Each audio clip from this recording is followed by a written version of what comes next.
আসসালামু আলাইকুম প্রিয় খামারি ভাই ও বন্ধুরা, আপনারা যে যেখান থেকে দেশ এবং প্রবাস থেকে আপনারা যারাই আমার এই ভিডিওটি দেখতে পারতেছেন, আমি সবাইকে জানাই শরীয়তপুর কৃষি খামারের পক্ষ থেকে আন্তরিক শুভেচ্ছা এবং অভিনন্দন।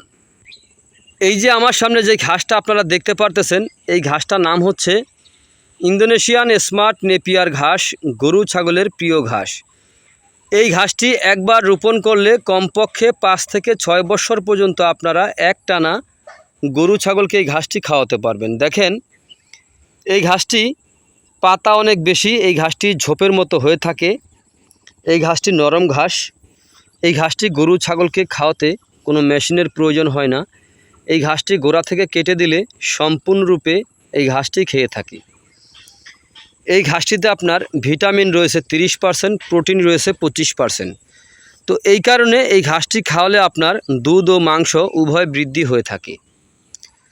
তো এই ইন্দোনেশিয়ান স্মার্ট নেপিয়ার ঘাসটি গরু ছাগলের জন্য একটি খুব ভালো মানের একটি ঘাস, ভিটামিন প্রোটিনযুক্ত ঘাস। তো এই ঘাসটিতে আপনার ভিটামিন রয়েছে 30%, প্রোটিন রয়েছে 25%। এই কারণে এই ঘাসটি খাওয়ালে আপনার দানাদার খাদ্য খাওয়াতে হয় না। দানাদার ছাড়া গরু ছাগল পালন করার একটি ভালো ব্যবস্থা।